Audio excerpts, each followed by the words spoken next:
iniisip ko yun, kung isda ba o manok.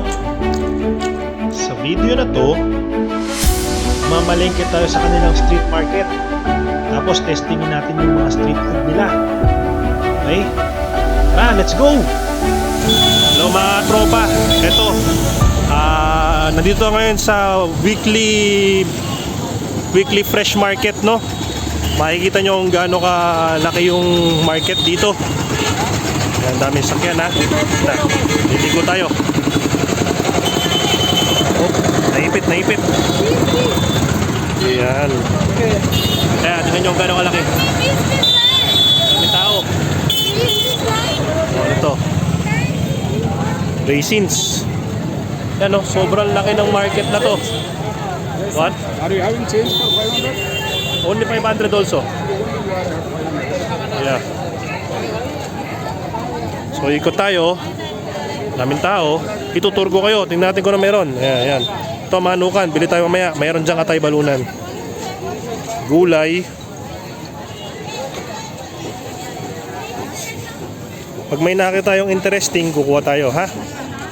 Maaga pa kaya medyo makonti pa yung tao, pero yan sa kabila, ang dami na rin tao sa kabila. Yan. Yan.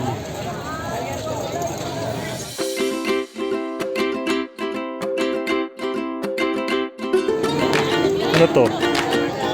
Bagoong. Nagtitinda ng bagoong.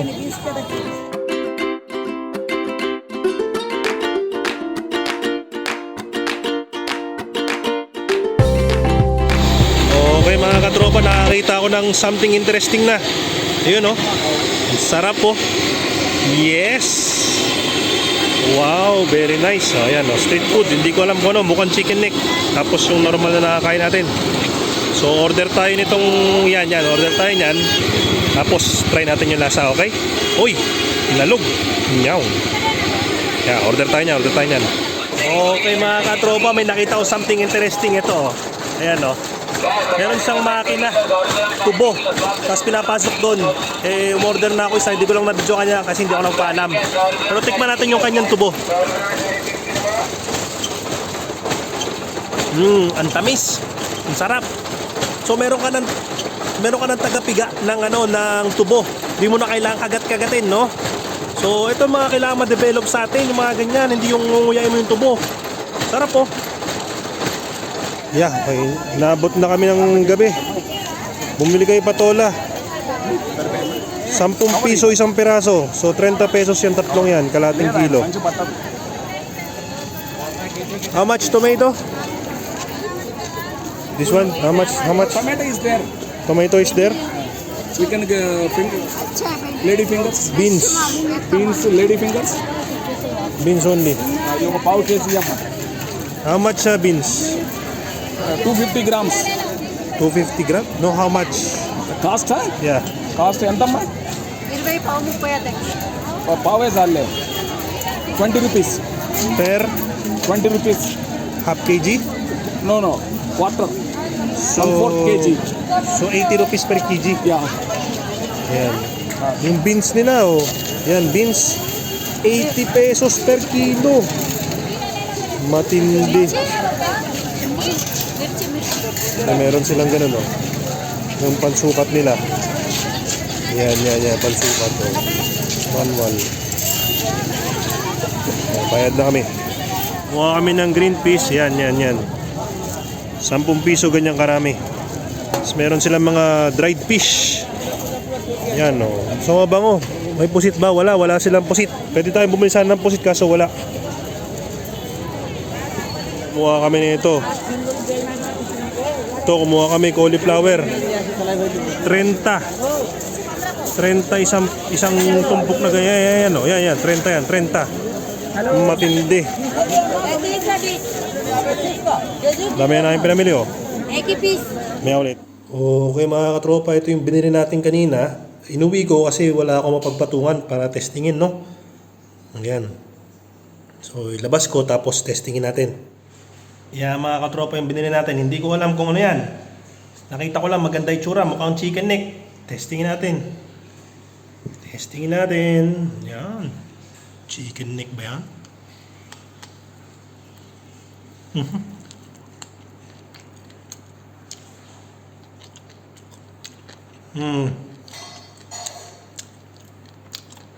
Masarap. Ang iniisip ko ngayon, kung isda ba o manok. Ha? Naguluhan ako sa texture. Yung lasa niya masarap. Parang manok. Parang manok. Para siyang kanto fried chicken siguro style nila. Kasi yun man, nasa kanto naman eh. Tapos, medyo maalat yung breading. Isipin mo yung kanto fried sa atin, tapos lagyan mo ng masala flavor. No? So, yan, meron siyang chicken skin siguro to. Yung masala flavor mo, maanghang, tapos ma-herby. Yun nga kasi, masala talaga eh. Wala na ibang pangpalit to sa description na yun. Yung masala.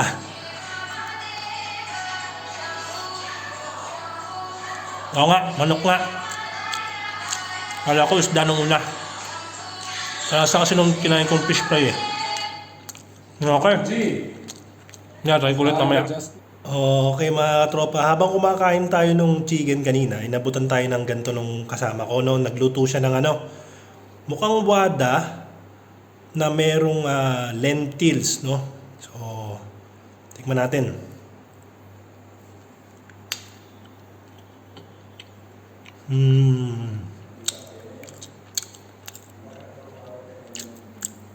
Masarap to. Naalala ko doon sa mayroon tayong isang video noon na nagpunta tayo sa kasal yata yun or something. May ganito. Pwede siyang pamalit sa karne. Totoo lang. Pwedeng kung vegetarian ka, ganito kainin mo. Masarap. Ano, mga crispy. Bagong luto. Familiar yung lasa niya. Kung nakakain na kayo ng falafel, no? O basta ganito yung ingredient na gamit, lentils eh. O parang ganon. Indian flavor, rich flavor, herby, no? Middle Eastern, parang ganon yung lasa nito. Yung herb ng cilantro, coriander, no? Tapos yun, masarap. Teka, since ganito yun, no? Alam ko na. Gawa ako ng falafel ha. Balikan ko kayo mamaya. Okay mga katropa, ito yung wada na lentil wada. Tapos ito yung manok. Sabi ko gagawa tayo falafel. Gumawa ako nito. Sibuyas, kamatis, tsaka cilantro. Nilagyan ko ng lemon. So para yan, papalaman ko dito. So para tayo may falafel nga. Wala lang ako nung cream pero pwede na yan. Testingin natin. Gagawa tayo nito. Dalawang sandwich. Dalawang parang shawarma. Ayan mga katropa yung ating kaninang manok at saka yung wada. So gagawin nating shawarma at saka falafel. So ayan yung sibuyas, kamatis, cilantro, no. So subukan muna nating itikman tong tong ating falafel. Yan.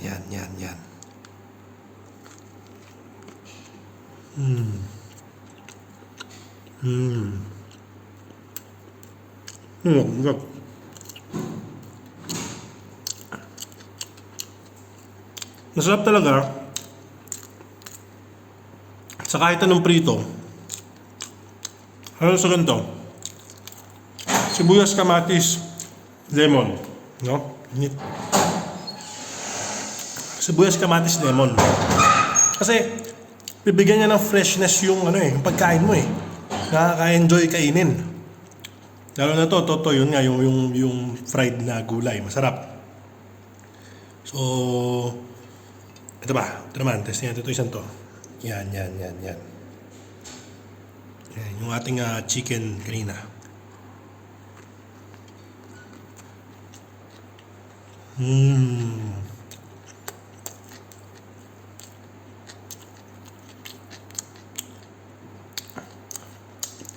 Indian spice chicken plus yung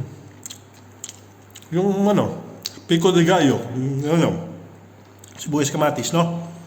Panalo talaga. Kahit anong isda, manok, basta prito, solid yun. Okay? So, ang bottom line natin, masarap yung vegetable na wada, no? Yung palapel. Tapos, lalagyan mo ng ganon. Mga tropa, lutuin na natin yung atay balunan na binili natin kanina ha. Stay tuned! Okay mga katropa, magluluto tayo ngayon, recipe. Atay balunan, Indian style. So ginawa niya, naggawa siya hot water, nilagyan ng turmeric tsaka asin. Siguro pantanggal nila ng ng lansa. Okay mga tropa, hinango na natin. Yan, nakita nyo na nilaw. Hihiwain natin into bite-sized pieces. Yan mga tropa, habang naghuhugas ako ng ibang atay balunan, nilagyan na niya ng marinade, di ko tuloy nakuha. Lalagay ko na lang sa description. Pero sa itsura nito, red chili powder, ginger garlic paste, curry leaves, garam masala. Ayan. So, pero lagay natin ha, para makuha natin kung ano talaga. Pagkatapos niya lagyan ng mga pang-marinade, nilagyan niya ng mantika na. Tapos halu-haluin. So parang marinade. Marinate mo na bago lutuin. Yan. Pagkatapos i-marinate ng 10 minutes, sinalang mo niya ng ganyan. Ilagyan lang ng konting tubig. Parang pag nagluluto lang tayo, parehas lang. Yung marinate lang siguro, pinagkaiba. So, malaman natin mamaya kung anong lasa nito ha. Yan mga tropa, ang ating atay balunan, Indian style, no? Mukha siyang dinuguan. Pero malay mo, tikman natin yung lasa. Hindi ko nakita nung nilagay niya itong green chilies. Pero yun nga, sa description na lang. Yan mga katropa. Kakain natin with pita bread, no? Hindi siya nagluto ng kanin. So, panibago to. Kasi ngayon nakakain ng atay balunan ng may ganito. So, i-roll yun na natin. Ang ating usual na ginagawa. Iro-rolyo. Yan. And then, testingin natin kung anong lasa.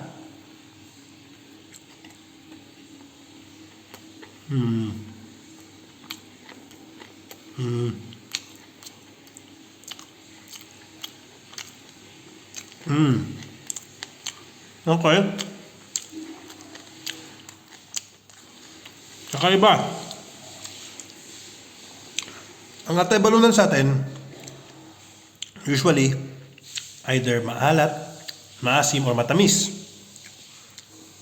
Ito, nangingibabaw muna yung anghang. Tapos, yung kasi meron siyang ginger garlic paste, habang kinaagat mo siya, para siyang yung nadurog na atay, yung texture niya. Tapos medyo makunat yung balunan kasi hindi niya na pinakulo muna. Tapos yung spices niya, medyo may konting hint ng ginger, no? Sa atin kasi hindi talaga lagay ng ginger sa ganito. So medyo yon, iba siya. Tapos yung pa rin, the masala flavor, yung richness niya, medyo kakaiba siya, pwede nyo testingin. I-recommend ko ba? Pwede, oo. Adjust lang kayo sa anghang kasi bawasan nyo ng konti. So, nasa gitna, papunta na nga, dinuguan yata yung lasa, sandali na.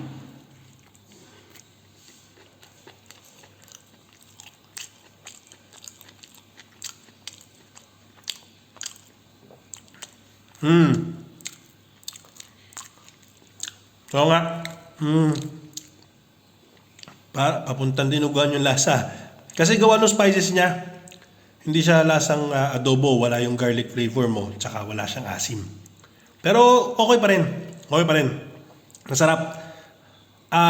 Eto napansin ko testingin nyo maglagay ng masala sa kahit anong luto nyo na kaldereta, dinuguan, adobo.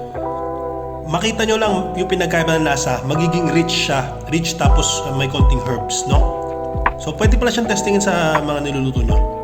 Okay? Ito na yung recipe natin at konting review. Daddy J saying good night. Bye!